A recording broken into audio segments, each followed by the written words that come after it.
اعوذ باللہ من الشیطان الرجیم بسم اللہ الرحمن الرحیم الف لام میم ذالک الکتاب لا ریب فیہ صدق اللہ العظیم۔ الف لام میم حروف مقطعات ہیں جن کے بارے میں عرض کر چکا ہوں۔ ذالک الکتاب لا ریب فیہ، یہ وہ کتاب ہے اس میں کوئی شک نہیں۔ الکتاب اس لیے کہا گیا ہے کہ قرآن مجید کی پیشین گوئیاں اور خوشخبریاں سابقہ کتابوں میں موجود تھیں، اور چونکہ اس سورہ مبارکہ میں اصل خطاب کا رخ جو ہے وہ ہے سابقہ امت مسلمہ کی طرف، تو ذالک کتاب نہیں کہا گیا، ذالک کتاب لا ریب فیہ نہیں، ذالک الکتاب یہ وہ کتاب ہے، کتاب موعود ہے جس کی پیشین گوئیاں تورات اور انجیل میں موجود تھیں۔ لا ریب فیہ، اس میں کوئی شک نہیں۔ حرف اورا ریب نئے، تبدیل نئے، یہی الفاظ آئے ہیں سورہ سجدہ کے شروع میں بھی، الف لام میم تنزیل الکتاب لا ریب فیہ رب العالمین، لا ریب فیہ من رب العالمین، فیہ ھدی للمتقین۔ فیہ دونوں طرف مل سکتا ہے، لا ریب فیہ اسے معانقہ کہتے ہیں، لا ریب فیہ پڑھیں گے تو ہدن سے شروع کر دیں گے، لا ریب پر ختم کر دیں گے تو فیہ ہدن للمتقین، یہ دونوں معنی درست ہوں گے۔ ہدن للمتقین یہ ہدایت ہے، رہنمائی ہے اہل تقویٰ میں جو بچنا چاہیں۔ تقویٰ کا اصل مفہوم سمجھ لیجئے، وقا یقی کسی کو بچانا، تقویٰ خود بچنا۔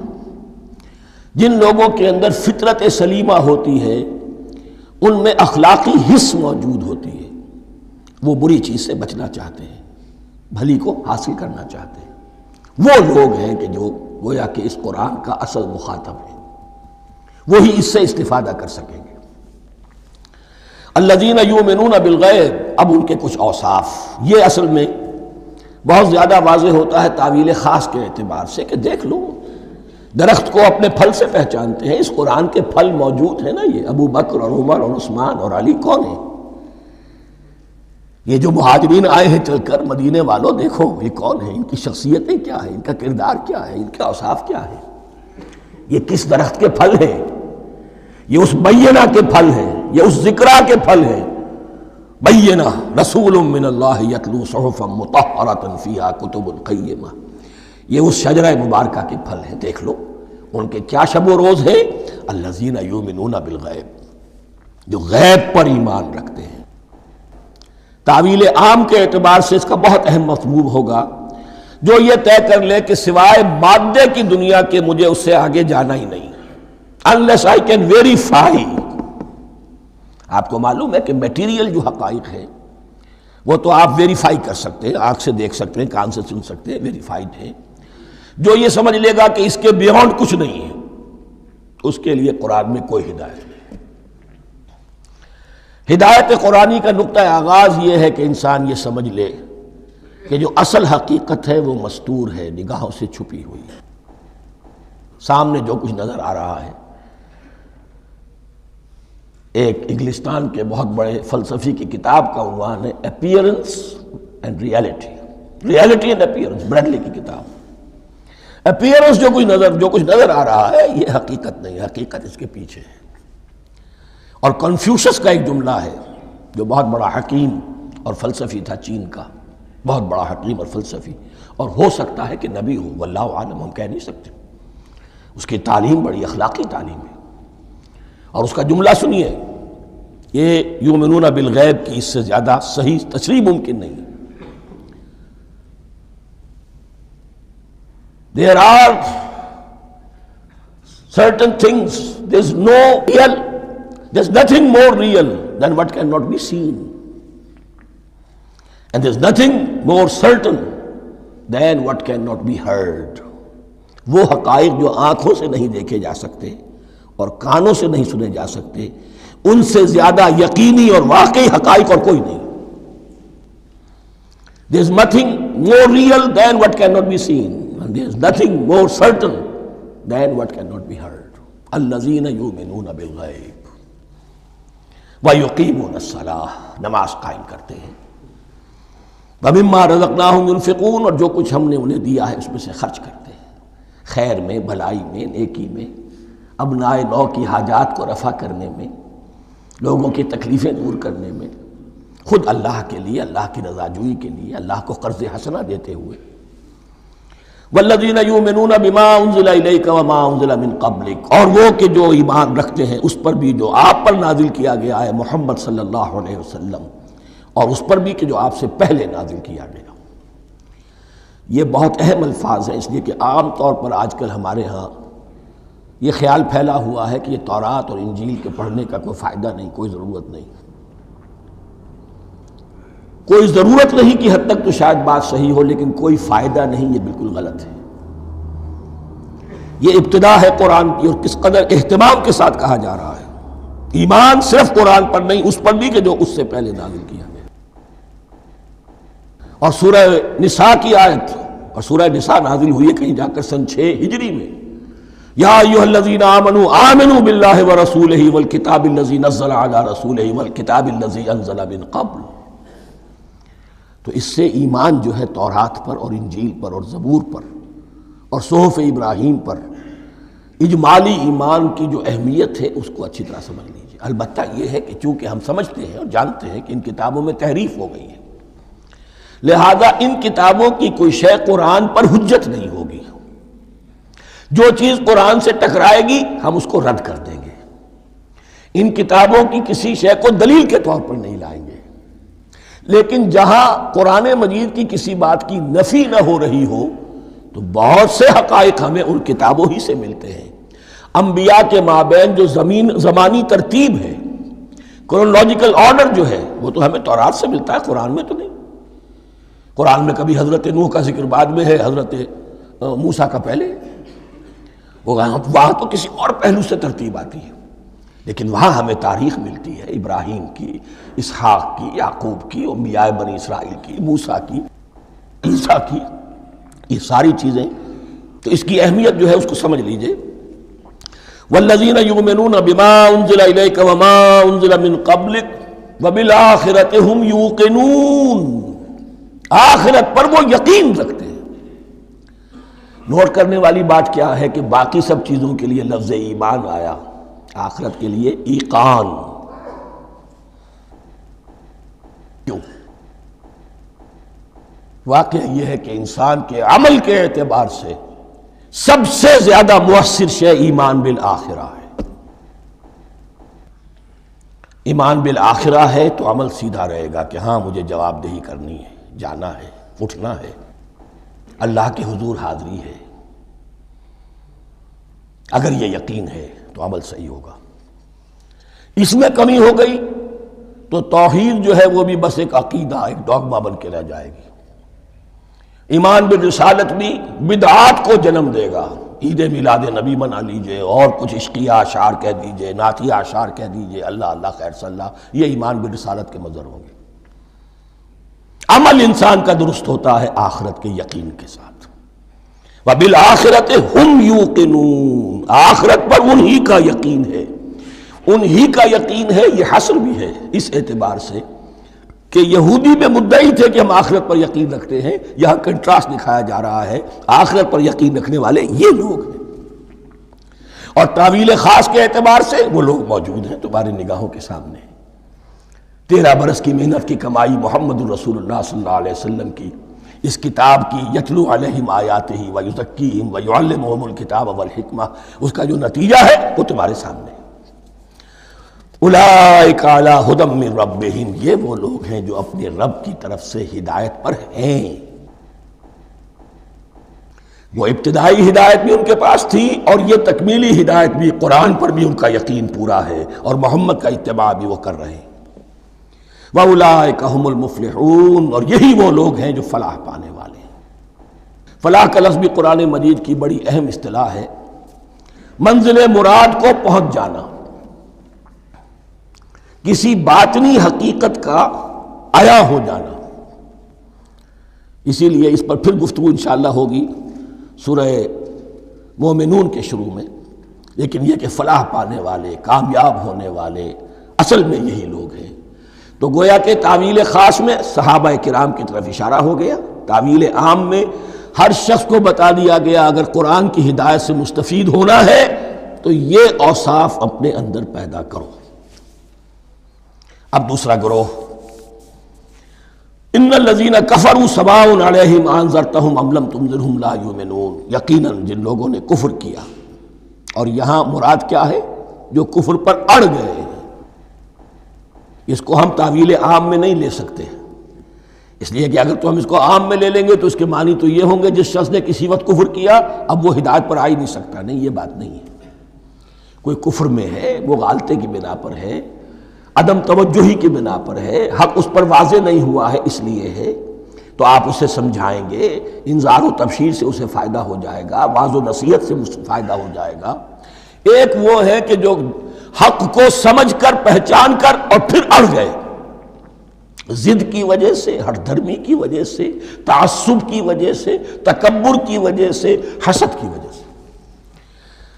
ان الذین کفروا، ایسے لوگوں کا معاملہ کیا ہے؟ سواء علیہم انذرتہم ام لم تنذرہم لا یؤمنون، برابر ہے ان کے لیے خواہ آپ انہیں سمجھائیں خواہ نہ سمجھائیں، ڈرائیں نہ ڈرائیں، انذار فرمائیں نہ کریں، لا یؤمنون، وہ ایمان لانے والے نہیں۔ وہی بات جو میں نے کہی تھی کہ سوتے کو جگایا جا سکتا ہے، جاگتے کو کیسے جگائیں؟ ختم اللہ علی قلوبہم وعلی سمعہم وعلی ابصارہم غشاوہ، ان کے دلوں پر اللہ نے مہر کر دی ہے۔ کیوں کر دی ہے؟ یہ ابتداءً مہر نہیں ہوئی، جب حق کو پہچان کر انہوں نے رد کر دیا، اس کی پاداش میں، اس کی سزا کے طور پر۔ ختم اللہ علی قلوبہم، اللہ نے ان کے دلوں پر مہر کر دی ہے، وعلی سمعہم، اور ان کی سماعت پر بھی، وعلی ابصارہم غشاوہ، اور ان کی آنکھوں کے سامنے پردہ پڑ چکا ہے۔ یہ مضمون سورہ یاسین کے شروع میں پھر آئے گا بہت شر و بست کے ساتھ۔ وَلَهُمْ عَذَابٌ عَظِيمٌ، اور ان کے لیے تو اب بہت بڑا عذاب ہے۔ یہ دوسرا گروہ ہو گیا، ایک رکوع میں دو کو سمیٹ لیا گیا، کل ابھی 7 آیتیں ہوئی ہیں۔ ایک وہ گروہ جس نے قرآن مجید کی دعوت سے صحیح استفادہ کیا، ان میں طلب ہدایت کا مادہ موجود تھا، ان کی فطرتیں سلیم تھیں، ان کے سامنے دعوت آئی، قبول کی، اور قرآن کے بتائے ہوئے راستے پر چلے۔ وہ گلے سرسبد ہیں، وہ شجرہ قرآنی کے نہایت مبارک اور مقدس، وہ اس کے پھل ہیں۔ ایک گروہ وہ ہے جس نے حق کو پہچانا لیکن اس کو رد کر دیا اپنے تعصب یا ہٹ درمی کی وجہ سے۔ ان کا ذکر آ گیا بہت اختصار کے ساتھ، اس لیے کہ ان کا ذکر آپ کو بہت تفصیل سے مکی صورتوں میں ملے گا۔ اب آیا تیسرا گروہ، وَمِنَ النَّاسِ، اور لوگوں میں کچھ ایسے بھی ہیں، مَن يَقُولُ آمَنَّا بِاللَّهِ وَبِالْيَوْمِ الْآخِرِ وَمَا هُم بِمُؤْمِنِينَ، جو کہتے تو یہ ہے کہ ہم ایمان رکھتے ہیں اللہ پر بھی اور یوم آخر پر بھی، مگر وہ حقیقت میں مومن نہیں ہے۔ یہاں ایک بات سمجھ لیجئے، اکثر و بیشتر مفسرین نے اس تیسری کیٹیگری کے بارے میں یہی رائے قائم کی ہے کہ یہ منافقین مذکور ہیں یہاں، اگرچہ لفظ منافق یا لفظ نفاق نہیں آیا یہاں، لیکن مولانا امیر احسن اصلاحی صاحب نے ایک رائے ظاہر کی ہے جو بڑی قیمتی ہے۔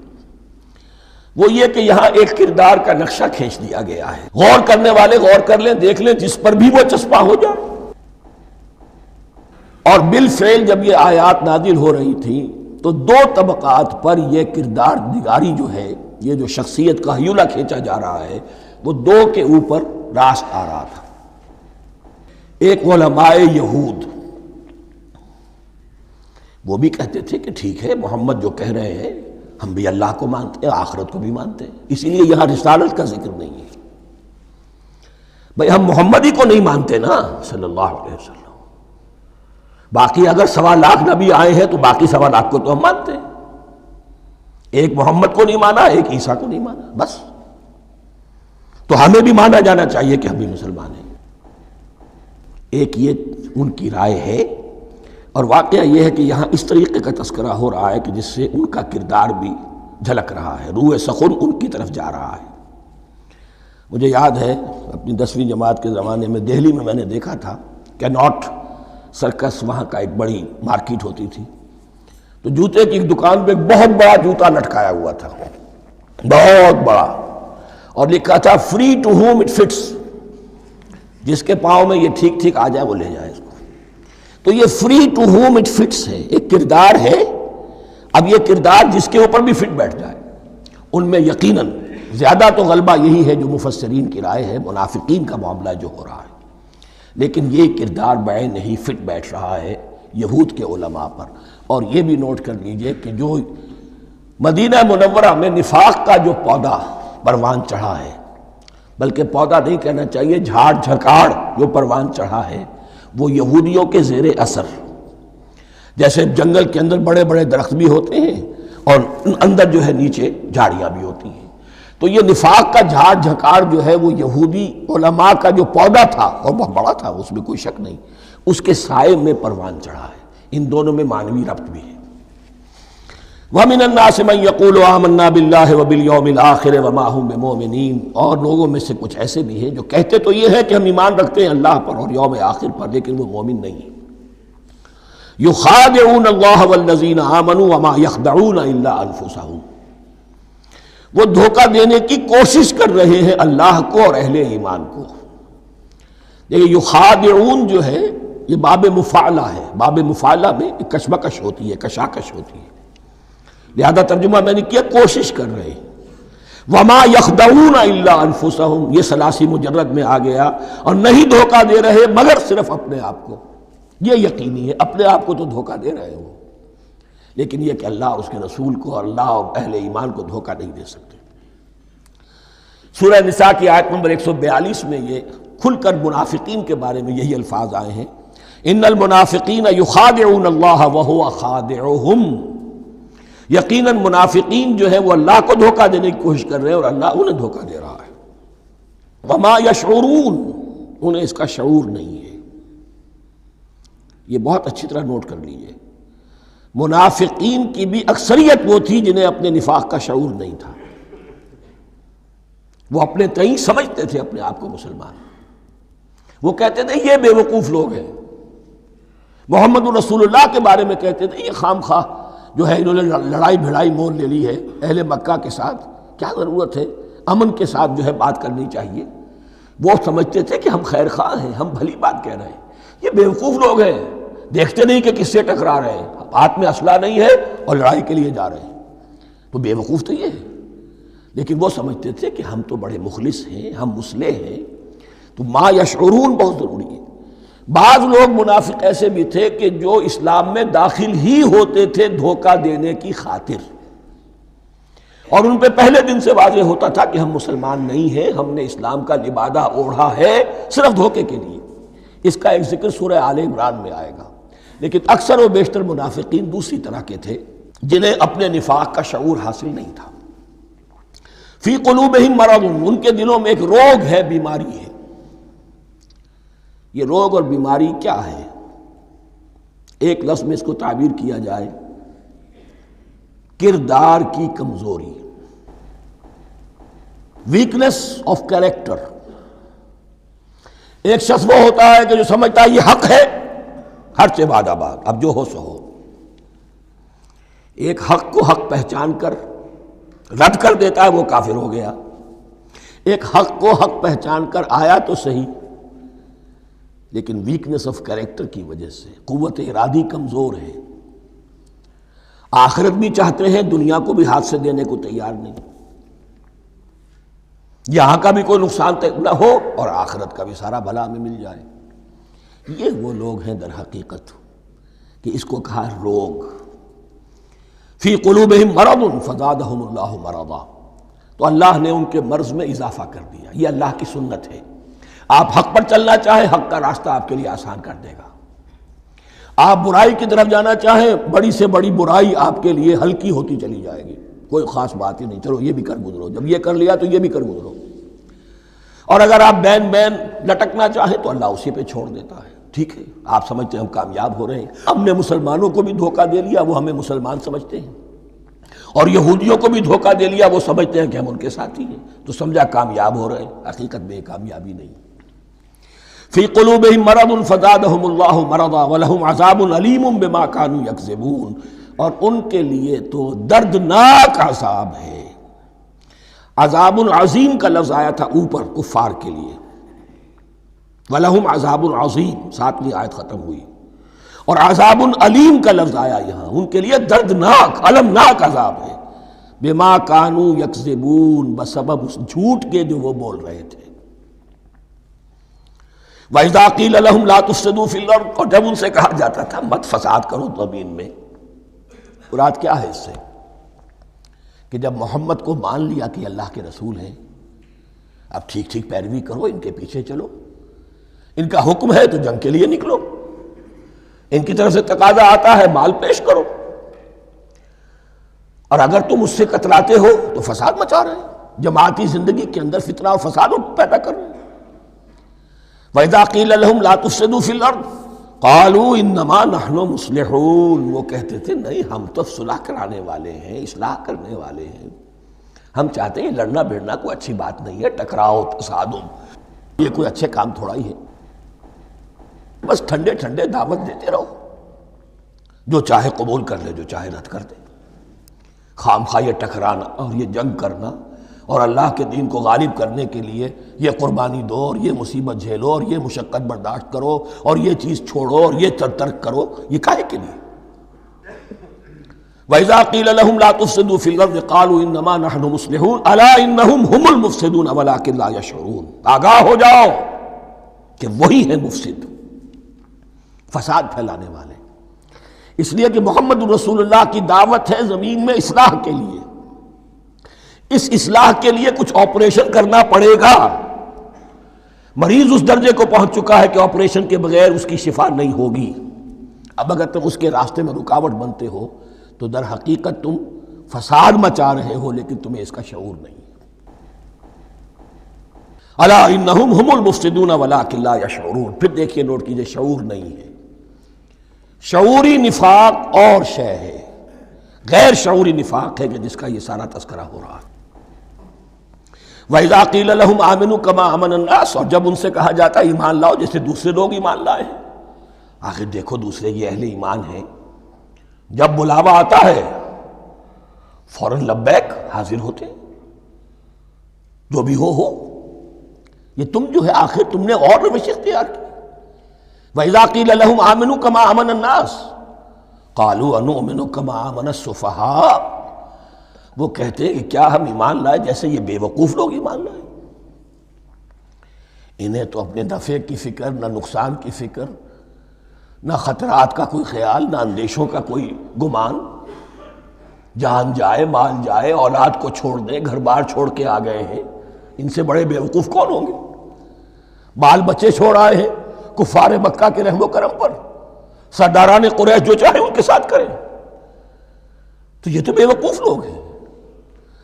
آج کل آپ کہتے ہیں ایسے ہی لوگوں کو فینیٹکس ہیں، یہ فینیٹکس ہیں، دیکھ بھال کر چلنا چاہیے، دائیں بائیں دیکھ کر چلنا چاہیے، نفع نقصان کا خیال کر کے چلنا چاہیے، چاہے حق ہے ٹھیک ہے لیکن بہرحال اپنی مصلحتوں کو بھی اور اپنی اہل و عیال کی مصلحتوں کو بھی دیکھنا چاہیے۔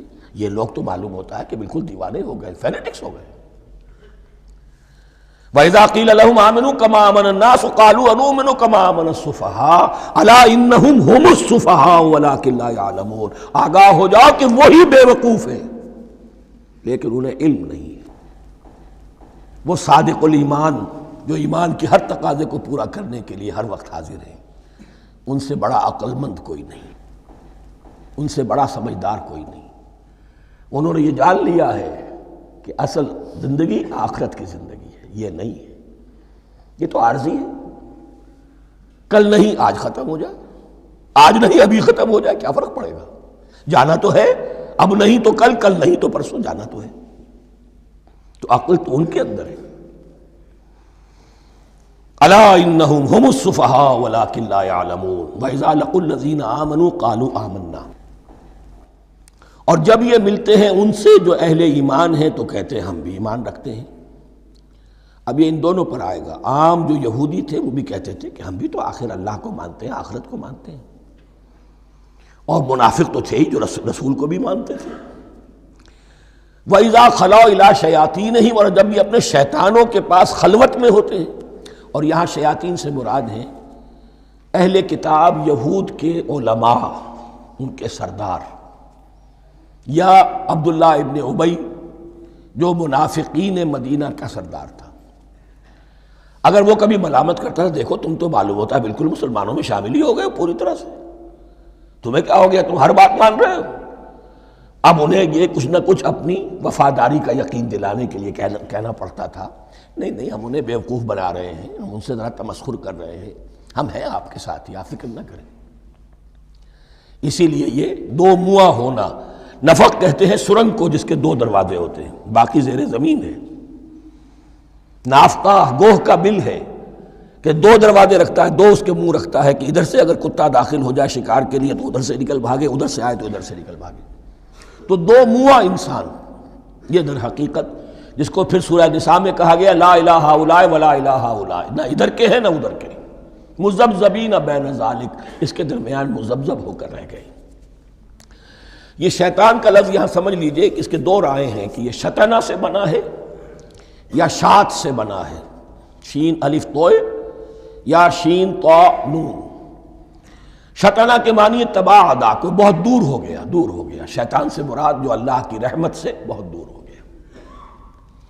اور شاتا یشیتو کے معنی ہے احترق غضبا وحسدا، کوئی شخص غصے اور حسد کے اندر جل رہا ہو، وہ شاتا یشیتو ہے۔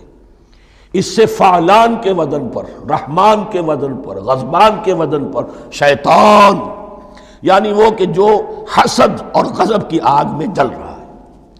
تو یہ ایک تو شیطان وہ ہے کہ جو جنات میں سے ہے، جس کا نام عزازیل تھا پہلے، اب ہم اسے ابلیس کے نام سے جانتے ہیں، وہ ایک شیطان ہے، جنی ہے۔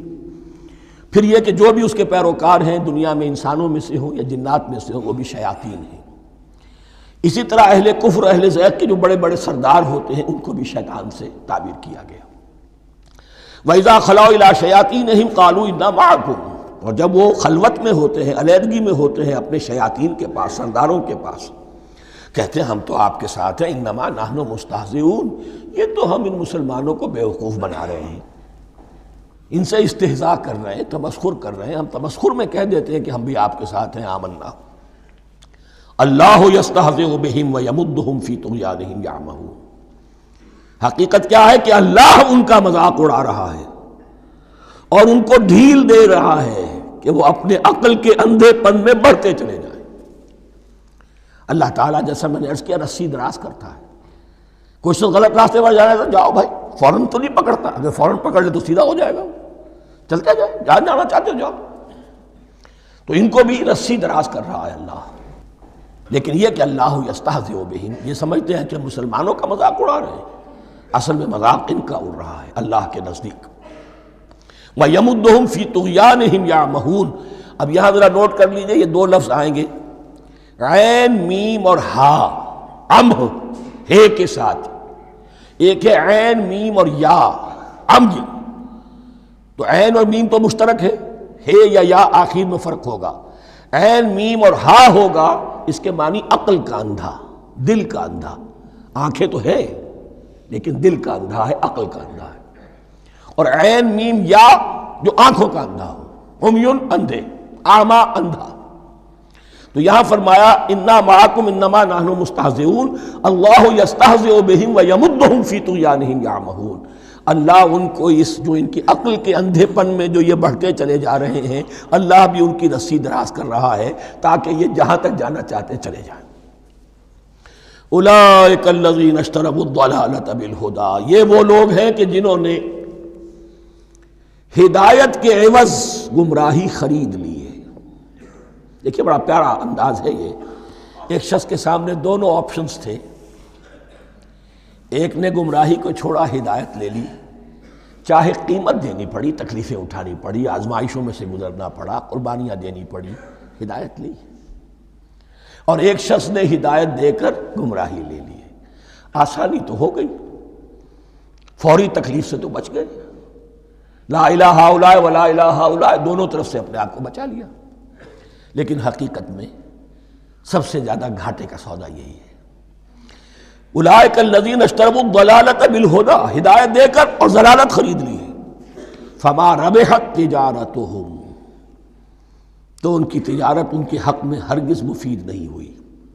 اب یہاں بھی دیکھیے، را با اور ہے ہا، ربحا، اس کے معنی نفع، صحیح نفع، جائز نفع۔ را با اور وا ربا وہ سود، وہ بھی اضافہ ہے، وہ بھی بڑھوتری ہے، لیکن وہ حرام ہے۔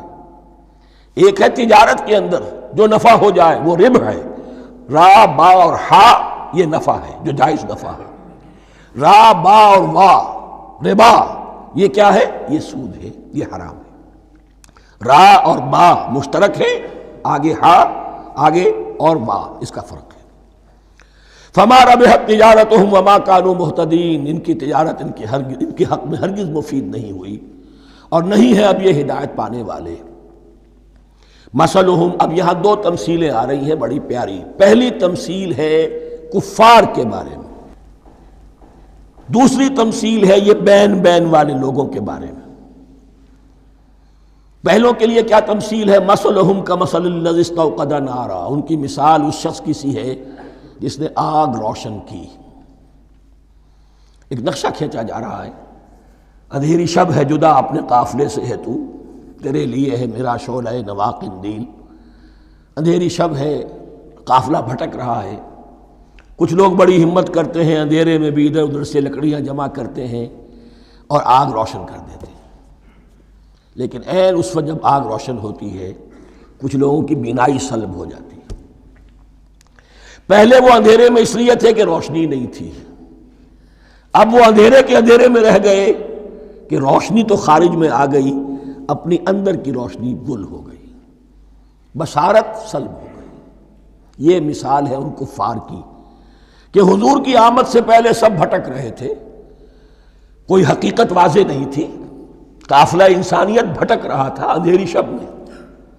محمد الرسول اللہ آئے، انہوں نے آگ روشن کر دی، اب راستہ کھل گیا، ہدایت واضح ہو گئی، لیکن کچھ ضد یا تعصب یا تکبر یا حسد کی بنیاد پر کچھ لوگوں کی اندر کی بینائی زائل ہو گئی، تو وہ تو ویسے کے ویسے بھٹک رہے ہیں جیسے پہلے اندھیرے میں تھے، ویسے ہی اب اندھیرے میں ہیں۔ روشنی میں آنے والے تو وہ ہیں، دیکھ لو جن کا ذکر سب سے پہلے ہوا ہے۔ مثلہم کمثل الذی استوقد نارا، اس شخص کی سی ہے کہ جس نے آگ روشن کی۔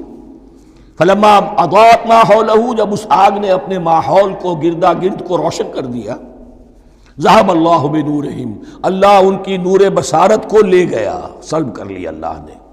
وترکہم فی ظلمات لا یبصرون، اور چھوڑ دیا انہیں ان اندھیروں کے اندر کہ وہ کچھ نہیں دیکھتے۔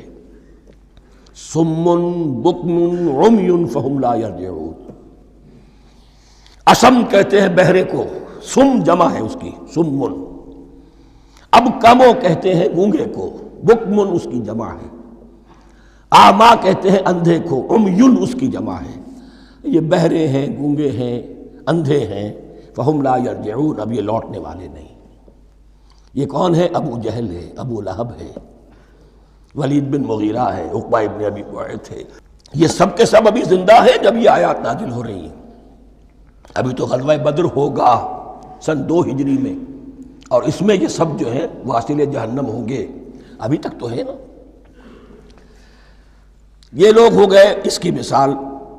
مثلہم کمثل الذی استوقد نارا فلما اضاءت ما حولہ ذہب اللہ بنورہم وترکہم فی ظلمات لا یبصرون صم بکم عمی فہم لا یرجعون۔ اب دوسری مثال، او کصیب من السماء، یا بڑی زور کی بارش برس رہی ہے آسمان سے، فیہ ظلمات، اس میں اندھیرے بھی ہیں، ورعد اور گرج ہے، وبرق اور بجلی چمک رہی ہے، یجعلون اصابعہم فی اذانہم من الصواعق حذر الموت، کچھ لوگ ہیں کہ جو اپنی انگلیاں اپنے کانوں کے اندر ٹھوسے ہوئے ہیں کہ وہ جو کڑک ہے اس سے ان کی جانیں نہ نکل جائیں، موت نہ آ جائے۔ کڑکا ایسا ہے کہ اس کڑکے سے بچنے کے لیے اپنی انگلیاں اپنی کانوں میں ٹھوس رکھی، حذر الموت، موت کے خوف سے۔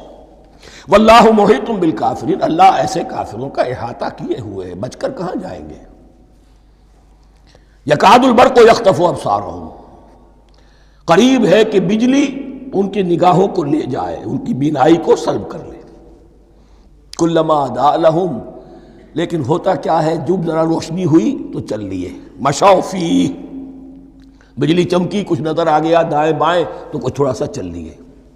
وَإِذَا أَظْلَمَ عَلَيْهِمْ، اور جب تاریکی ان پر طاری ہو گئی، قاموا، کھڑے کے کھڑے رہ گئے۔ یہ نقشہ ہے ان کا کہ ایک طرف بارش ہو رہی ہے، قرآن مجید ہے، آسمان سے نازل ہو رہا ہے، یہ ماہ مبارکہ ہے، یہ کتاب مبارکن ہے، لیکن یہ کہ اس کے ساتھ کڑکے ہیں، گرج ہے، کفر سے مقابلہ ہے، کفر کی طرف سے دھمکیاں ہیں، اندیشے ہیں، خطرات ہیں، امتحانات ہیں، آزمائشیں ہیں۔ ذرا کہیں حالات کچھ بہتر ہوئے، کچھ جسے بریدنگ سپیس کہتے ہیں ملی، تو تھوڑا سا چل لیے، ہم بھی مسلمان ہیں، کوئی خاص موقع نہیں ہے، کسی جنگ کے لیے بلایا نہیں جا رہا ہے، تو بڑھ چڑھ کے باتیں کر رہے ہیں، اپنے ایمان کا اظہار بھی کر رہے ہیں۔ جیسے ہی کوئی آزمائش آئی، قاموا، ٹھٹک کر کھڑے کے کھڑے رہ گئے۔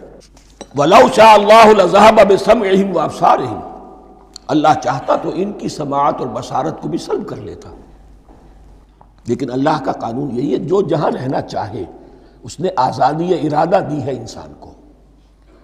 تم اگر مومن صادق بن کر رہنا چاہتے ہو، اس کو آسان کر دے گا تمہارے لیے۔ تم نے اپنے تعصب کی وجہ سے، اپنے تکبر کی وجہ سے کفر کا راستہ اختیار کیا، اللہ اسی کو کھول دے گا۔ تم بیچ میں لٹکنا چاہتے ہو، لٹکتے رہو، اللہ تعالیٰ جو ہے جبراً کسی کو نہ حق پہ لائے گا، نہ جبراً کسی کو باطل پر لے کر جائے گا، اس لیے کہ جبر اگر ہو تو پھر امتحان کا معاملہ ختم، پھر جزا و سزا بیکار ہے، غیر منطقی ہے، غیر معقول ہے۔ ان اللہ علی کل شیء قدیر، یقیناً اللہ تعالیٰ ہر چیز پر قادر ہے۔ یہ دو رکوع اس اعتبار سے کہ انسانی شخصیتوں کا سمجھنا، اور جیسا کہ میں نے عرض کیا، تعویل عام ذہن میں رکھیے، جب بھی کبھی کوئی دعوت حق اٹھے گی، اگر وہ واقعتاً کل کے کل حق کی دعوت ہے اور اس میں انقلابی رنگ ہے کہ باطل سے پنجہ آزمائی کرنی ہے، باطل کو نیچا دکھانا ہے، حق کا غلبہ کرنا ہے، تو یہ تین قسم کے افراد لازماً ہمیشہ وجود میں آ جائیں گے۔ ان کو پہچاننا، ان کے کردار کی جو اصل جو اس کے پیچھے پس منظر ہے، اس کو جاننا بہت ضروری ہے۔ اب جو تیسرا رکوع آ رہا ہے سورہ بقرہ کا، اس میں قرآن کی دعوت کا خلاصہ ہے۔ قرآن کیا ماننے کی دعوت دیتا ہے، اس کی پکار کیا ہے۔ جیسا کہ میں عرض کر چکا ہوں، 2/3 قرآن پہلے نازل ہو چکا ہے، پس منظر میں ہے۔ ہمارے لیے اس ترتیب مصحف کے اعتبار سے وہ قرآن بعد میں آئے گا، ترتیب نزول کے اعتبار سے وہ پس منظر میں موجود ہے، لیکن چونکہ یہاں پر مصحف کے اندر یہاں سے آغاز کیا جا رہا ہے، لہذا اس کا خلاصہ جو ہے لب لباب یہ ایک رکوع میں، اور قرآن کے فلسفے کا اور اس کے بعض نہایت ہی اہم جو موضوعات ہیں اور مسائل ہیں ان کا ذکر پھر چوتھے رکوع میں۔ ابھی ہم تیسرا رکوع پڑھ رہے ہیں۔ یا ایھا الناس اعبدوا ربکم الذی خلقکم والذین من قبلکم لعلکم تتقون، اے لوگو بندگی اختیار کرو اپنے اس رب کی، اپنے اس مالک کی جس نے تمہیں پیدا کیا، اور نہ صرف تم کو پیدا کیا، تم سے پہلے جتنے لوگ گزرے انہیں بھی پیدا کیا تاکہ تم بچ سکو۔ یہ قرآن کی دعوت کا خلاصہ ہے، اور یہ نوٹ کر لیجئے، یہ تمام انبیاء اور رسل کی دعوت یہی تھی۔ ہم جب پڑھیں گے سورہ اعراف پڑھیں گے، سورہ شعراء پڑھیں گے، ایک ایک کا نام لے کر، ان اعبدوا اللہ واطیعون، ہر رسول کی دعوت یہ تھی، اللہ کی بندگی کرو، میری اطاعت کرو۔ یا قوم اعبدوا اللہ ما لکم من الہ غیرہ، اے میری قوم کے لوگوں اللہ کی بندگی کرو، تمہارا کوئی الہ اور معبود اس کے سوا نہیں ہے۔ پھر عضو قرآن یہی عبادت رب انسان کی تخلیق کی غایت ہے، وما خلقت الجن والانس الا لیعبدون، ہم نے جنوں اور انسانوں کو پیدا ہی صرف اس لیے کیا ہے کہ ہماری بندگی کریں۔ لیکن یہاں ایک فرق بہت بڑا ہے، تمام رسولوں کی دعوت یہی ہے، محمد الرسول اللہ کی بھی یہی ہے، لیکن بڑا فرق کیا ہے؟ باقی تمام رسولوں کی دعوت آپ کو ملے گی یا قوم، اے میری قوم کے لوگوں، یہاں ہے یا ایھا الناس، اے بنی آدم، اے بنی نوع انسان، معلوم ہوا کہ تمام رسول حضور سے پہلے صرف اپنی اپنی قوموں کی طرف آئے ہیں. پہلے اور آخری اور کامل رسول ہیں اللہ کے محمد صلی اللہ علیہ وسلم، جن کی دعوت آفاقی ہے. یا ایھا الناس، یا قوم نہیں، یا ایھا الناس اعبدوا ربکم الذی خلقکم والذین من قبلکم. اس میں دلیل بھی آ گئی کہ عام طور پر لوگ جو ہیں غلط راستے پر اس دلیل سے جمے رہتے ہیں کہ ہمارے آباء و اجداد کا راستہ یہی تھا. تو بھائی جیسے تم مخلوق ہو ایسے وہ بھی تو مخلوق تھے، جیسے تم خطا کر سکتے ہو وہ بھی تو خطا کر سکتے تھے. لہذا یہ نہ دیکھو کہ آباء و اجداد کا راستہ کیا تھا، دیکھو یہ کہ حق کیا ہے. لعلکم تتقون، تاکہ تم بچ جاؤ، دنیا میں افراط و تفریط کے دھکوں سے بچ جاؤ گے، آخرت میں اللہ کے عذاب سے بچ جاؤ گے. ان دونوں سے اگر بچنا ہے تو اللہ کی بندگی کی روش اختیار کرو. اچھا کس رب کی؟ الذی جعل لکم الارض فراشا والسماء بناء، جس نے تمہارے لیے زمین کو فرش بنا دیا اور آسمان کو چھت بنا دیا. وانزل من السماء ماء، اور آسمان سے پانی برسایا. فاخرج به من الثمرات رزقا لکم، اور پھر اس پانی کے ذریعے سے زمین سے میووں کی شکل میں، پیداوار کی شکل میں تمہارے لیے رزق اگایا. فلا تجعلوا للہ اندادا وانتم تعلمون، تو ہرگز نہ اللہ کا مد مقابل کسی کو ٹھہراؤ جانتے بوجھتے. وانتم تعلمون کا ایک مطلب یہ بھی ہے کہ تم بھی مانتے ہو کہ اس کائنات کا خالق اللہ کے سوا کوئی نہیں. اہل عرب بھی مانتے تھے، جو ان کے دیوی دیوتا تھے وہ سمجھتے تھے کہ یہ اللہ کے اوتار ہیں یا اللہ کے ہاں بہت یہ پسندیدہ ہیں، اللہ کے محبوب ہیں، اس کے اولیاء ہیں، اس کی بیٹیاں ہیں، لہذا یہ شفاعت کریں گے تو ہمارا بیڑا پار ہو جائے گا. ورنہ خالق وہ مانتے تھے اللہ ایک ہی ہے. جب تم یہ مانتے ہو کائنات کا خالق ایک، مدبر ایک، تو اب کسی کو اس کا مد مقابل نہ بناؤ. انداد ند کی جمع ہے، لا ضد لہ ولا ند لہ، اللہ کا کوئی مد مقابل نہیں. اس میں یہاں تک بات ہے کہ حضور اس درجے، اس توحید کی باریکیوں تک پہنچا کر گئے ہیں اس امت کو کہ کسی صحابی نے ایسے ہی کہہ دیا ما شاء اللہ و ما شئت، جو اللہ چاہے اور جو آپ چاہیں. حضور نے فوراً ٹوک دیا اجعلتنی للہ ندا، کیا تو نے مجھے اللہ کا مد مقابل بنا دیا ہے؟ اس کائنات میں مشیت صرف ایک کی چلتی ہے، کسی اور کی مشیت اس کی مشیت کے تابع پوری ہو جائے ہو جائے، لیکن مشیت مطلقہ صرف اس کی ہے. یہاں تک کہ حضور سے فرمایا گیا کہ اے نبی آپ کے لیے یہ ممکن نہیں ہے جسے چاہے ہدایت دے دیں، انک لا تہدی من احببت ولکن اللہ یہدی من یشاء. اگر یہ اختیار میں ہوتا تو ابو طالب دنیا سے بغیر ایمان لائے نہ جاتے. فلا تجعلوا للہ اندادا وانتم تعلمون. اب ان دو آیتوں میں تو یوں سمجھیے توحید نظری بھی اور توحید عملی بھی. توحید عملی کیا ہے؟ بندگی صرف اسی کی ہو.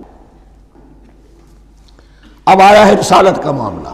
وَإِن كُنتُمْ فِي رَيْبٍ مِّمَّا نَزَّلْنَا عَلَىٰ عَبْدِنَا، اگر تمہیں رسالت محمدی پر شک ہے صلی اللہ علیہ وسلم، اس کے کیا معنی ہے؟ کہ تمہیں اس قرآن کے بارے میں شک ہے جو ہم نے اپنے بندے پر نازل کیا ہے. اگر ہے شک فی الواقع، وَإِن كُنتُمْ فِي رَيْبٍ، اگر تمہیں واقعتاً شک ہے مما نزلنا علی عبدنا، اس پر جو ہم نے اپنے بندے پر نازل فرمایا ہے، فاتو بسورۃ من مثلہ، تو لے آؤ اس جیسی ایک ہی صورت. یہ ہم کل پوری تفصیل سے دیکھ چکے ہیں کہ برسبیل تنزل یہاں پہنچے ہیں. پہلے دو آیتیں میں نے آپ کو سنائی تھی اس میں پورے قرآن کی مثال لانے کا چیلنج کیا گیا. پھر ایک آیت سنائی جس میں 10 صورتیں ہی لے آؤ.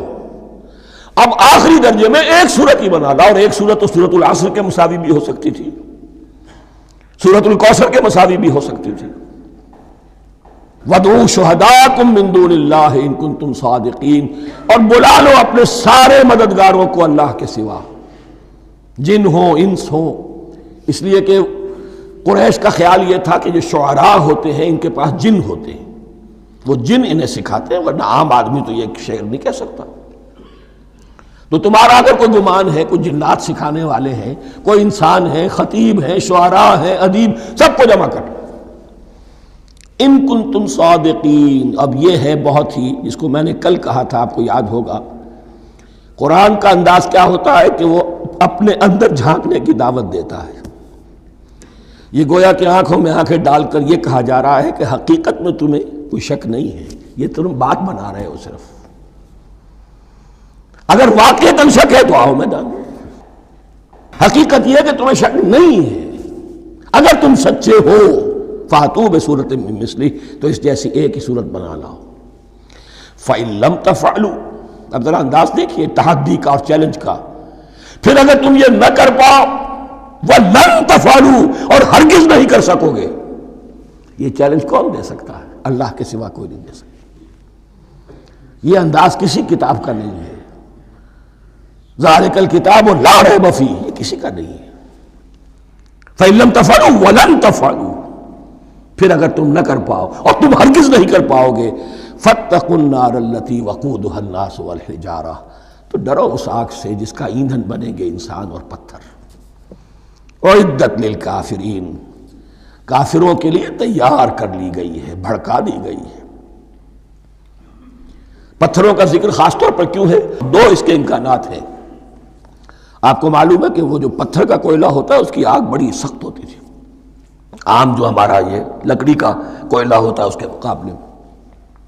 اور دوسرے یہ بھی کہ چونکہ انہوں نے جو معبود تراش رکھے تھے وہ پتھر کے ہوتے تھے، تمہارے ساتھ ہی تمہارے ان معبودوں کو بھی جھونکا جائے گا اور وہ بھی جلیں گے، تاکہ تمہاری حسرت کے اندر اضافہ ہو. ان سے ہم دعائیں مانگا کرتے تھے، ان کے سامنے ماتھے ٹیکتے تھے، ان کے سامنے ڈنڈوت کرتے تھے، ان کو چڑھاوے چڑھاتے تھے. اب یہاں گویا کہ ایمان باللہ، توحید، ایمان بالرسالت اور ایمان بالآخرت. فاتقوا النار التي وقودها الناس والحجارة اعدت للكافرين وبشر الذين آمنوا وعملوا الصالحات، اور بشارت دے دیجئے اے نبی ان لوگوں کو کہ جو ایمان لائے اور جنہوں نے نیک عمل کیے، ان لهم جنات تجری من تحتها الانہار، کہ ان کے لیے وہ باغات ہیں کہ جن کے دامن میں ندیاں بہتی ہوں گی. لفظی ترجمہ ہوگا جن کے نیچے ندیاں بہتی ہوں گی. مراد اس سے کیا ہے؟ عام فطری باغ وہ ہوتے تھے کہ جس میں ذرا اونچائی پر جو ہے درخت لگے ہوئے ہیں اور دامن میں ندی بہہ رہی ہے، تو اس سے خود بخود جو ہے وہ اریگیشن، نیچرل اریگیشن ہو رہی ہے، درختوں کے جڑوں تک پانی پہنچ رہا ہے. بہرحال ترجمہ آپ لفظی کریں، ان کے نیچے ندیاں بہتی ہوں گی یا یہ کہ جن کے دامن میں ندیاں بہتی ہوں گی. کلما رزقوا منہا من ثمرۃ رزقا، جب بھی کبھی انہیں دیا جائے گا کوئی پھل رزق کے طور پر کھانے کے لیے جنت میں، قالوا ھذا الذی رزقنا من قبل، وہ کہیں گے یہ تو وہی شے ہے جو ہمیں پہلے بھی ملتی تھی. اس کا ایک مفہوم یہ ہے، یہ جو نزل ہے، ابتدائی جو ہے دعوت ہے، ابتدائی ضیافت جو ہوگی اس میں وہی چیزیں کہ جو معروف ہے، جانی پہچانی ہے. یہ رمان، یہ دیکھیے یہ انار آ رہا ہے خوبصورت، یہ انگور ہے خوبصورت، یہ نخیل ہے، یہ نخل ہے، یہ رطب ہے، لیکن ذائقے کے کوئی نسبت و تناسب بھی نہیں ہوگا. وہ کہیں گے یہ وہی شے ہے جو ہمیں پہلے ملتی تھی. وَأُتُوا بِهِ مُتَشَابِهًا، مشابہ تو ہوگی وہ، لیکن ان کے ذائقے میں زمین و آسمان کا فرق ہوگا. اور ایک یہ بھی مفہوم لیا گیا کہ آخرت میں جنت میں بھی وہی میوے ملتے رہیں گے، لیکن ان کا ذائقہ بدلتا رہے گا. شکل وہ ہوگی لیکن ذائقہ وہی رہے گا کہ جس سے انسان کی بھی طبیعت بڑھ جاتی ہے ایک ہی شے کو کھاتے ہوئے. وَلَهُمْ فِيهَا أَزْوَاجٌ مُطَهَّرَةٌ، اور ان کے لیے ہوں گے اس میں بہت ہی پاک باز، نہایت پاک کی ہوئی بیویاں ہوں گی. أَزْوَاجٌ مُطَهَّرَةٌ وَهُمْ فِيهَا خَالِدُونَ، اور اس میں رہیں گے ہمیشہ ہمیش. یہ تو تین جو اصول ہیں دین کے دعوت ایمان، توحید اور رسالت اور معاد، ایمان باللہ، ایمان بالرسول، ایمان بالآخرہ. اب ذرا کچھ ضمنی مسائل ہیں کہ جو بعض کفار کی طرف سے، بعض معتزلین کی طرف سے پیش ہوتے تھے، وہ کبھی بھی اس چیلنج کا مقابلہ تو نہ کر سکے، میدان میں تو نہ آ سکے. یہ بالکل ایسی بات ہے جیسے کسی مصور کی تصویر پر اعتراض کرنے والے تو بہت تھے. جب کہا گیا کہ ذرا یہ لیجئے قلم، اس کو ٹھیک کر دیجئے، یہ برش آپ کے ہاتھ میں دیتا ہوں، اب سب پیچھے ہٹ گئے. تو کوئی صورت قرآن کے مقابلے میں لانا وہ تو ان کے لیے ممکن نہیں تھی، لیکن ادھر ادھر سے اعتراضات کرنے کے لیے جو زبانیں کھلتی تھی ان میں سے ایک اعتراض نقل کیا جا رہا ہے۔ وہ یہ تھا کہ وہ کہتے تھے کہ قرآن مجید میں مکھی کی تشبیہ آئی ہے، یہ تو بڑی حقیر سی شے ہے، اعلیٰ کلام ہو اور اعلیٰ متکلم ہو وہ ایسی حقیر چیزوں کا تذکرہ نہیں کرتا۔ بیت العنکبوت مکڑی کا بھی ذکر ہے قرآن میں، اتنی حقیر شے کا، یہ کوئی اعلیٰ کلام نہیں۔ اس کا جواب دیا جا رہا ہے کہ اصل میں کہیں تشبیہ بیان کرنی ہے، تمثیل بیان کرنی ہے تو دیکھنا یہ کہ جس شے کے لیے تشبیہ دی جا رہی ہے اس کی مناسبت والی شے ہو۔ شے کوئی بہت حقیر ہے تو کسی عظمت والی شے سے آخر کیسے تشبیہ دی جائے گی؟ وہ تو کسی حقیر شے سے ہی تشبیہ دی جائے گی تو جو اصل مقصد ہے تشبیہ کا وہ پورا ہوگا۔ ان اللہ لا یستحیی ان یضرب مثلا ما بعوضۃ فما فوقہا، اللہ تعالیٰ کو تو اس میں کوئی جھجک نہیں ہے، کوئی شرم نہیں ہے کہ وہ مچھر کی مثال بیان کرے، تو اس سے اوپر، اب یا فوقہا میں دونوں معنی ہو جائیں گے، یعنی کمتر اور حقیر ہونے میں اس سے بھی بڑھ کر، یا یہ کہ اس سے اوپر کی کوئی شے اس کی مثال دینے میں اللہ کو کوئی جھجک نہیں، اس لیے کہ مکھی بھی بہرحال مچھر سے تو ذرا بڑی شے ہے۔ اس معنی میں بھی ہو سکتا ہے فوقہا، اور فوقہا اس معنی میں بھی کہ اس سے بھی حقیر ہونے میں اس سے بھی بڑھ کر۔ فَأَمَّا الَّذِينَ آمَنُوا فَيَعْلَمُونَ أَنَّهُ الْحَقُّ مِن رَبِّهِمْ، تو جو لوگ صاحب ایمان ہیں وہ جان لیتے ہیں کہ یہ حق ہے ہمارے رب کی طرف سے۔ وَأَمَّا الَّذِينَ كَفَرُوا، اور جنہوں نے کفر کیا ہے، فَيَقُولُونَ مَاذَا أَرَادَ اللَّهُ بِهَذَا مَثَلًا، یہ کیا مثال اللہ نے دی، کیا ارادہ ہوا اللہ کا اس مثال کے ذریعے سے، ناک منہ چڑھا رہے ہیں، اعتراض کر رہے ہیں۔ اب جو آ رہا ہے اگلا جملہ وہ ہے بہت اہم، یضل بہ کثیرا ویہدی بہ کثیرا، اسی کے ذریعے سے اللہ بہتوں کو ہدایت دیتا ہے اور اسی کے ذریعے سے بہتوں کو گمراہ کرتا۔ معلوم ہوا کہ ہدایت اور گمراہی اور ہدایت اور ضلالت انسان کی سبجیکٹو کنڈیشن کے اوپر دار و مدار ہے اس کا۔ آپ کے دل میں خیر ہے، بھلائی ہے، نیت صحیح ہے، طلب ہدایت، طلب علم، اس میں آپ سچے ہیں، آپ کو ہدایت مل جائے گی۔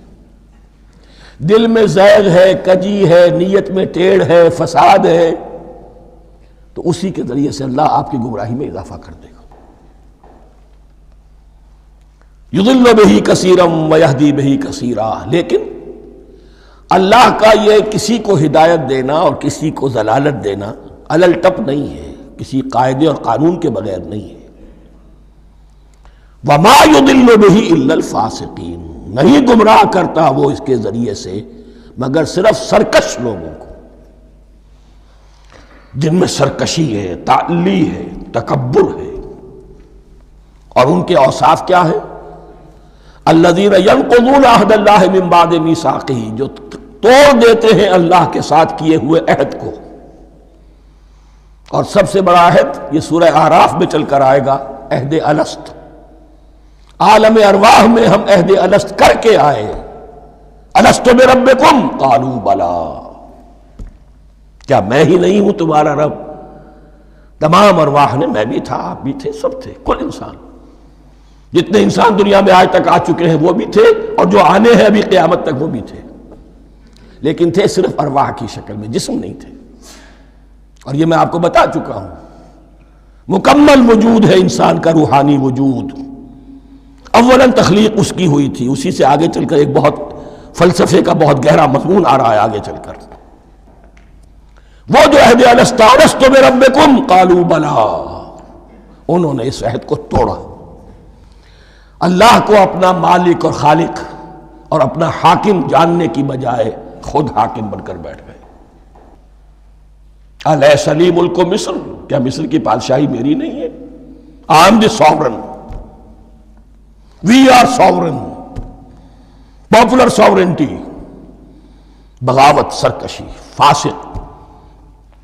وما يضل به الا الفاسقين الذين ينقضون عهد الله من بعد ميثاقه ويقطعون ما امر الله به ان يوصل، اور کاٹتے ہیں وہ چیز جسے اللہ نے جوڑنے کا حکم دیا ہے۔ اللہ نے صلہ رحمی کا حکم دیا ہے، یہ قطع رحمی کرتے ہیں۔ مال کی طلب میں، بھائی بھائی کو ختم کرتا ہے اس کے مال کو ہتھیانے کے لیے، اپنی ذاتی اغراض کے لیے تمام اخلاقی حدود جو ہے انسان پس و پیش ڈال دیتا ہے، اپنا تکبر، اپنے لیے تعلی۔ الذین، آپ دیکھیے نوٹ کیجئے، اس میں ہماری شریعت کا فلسفہ یہ ہے، ایک تعلق ہے اللہ کا بندے کے ساتھ، حقوق اللہ، ایک ہے بندوں کا بندوں کے ساتھ، حقوق العباد۔ اللہ کا حق کیا ہے؟ اسے حاکم اور مالک، اور حاکم سمجھو، الملک سمجھو، خود اس کے بندے بنو۔ انسانوں کا حق کیا ہے؟ کونوا عباد اللہ اخوانا، سب آپس میں بھائی بھائی اللہ کے بندے بن جاؤ۔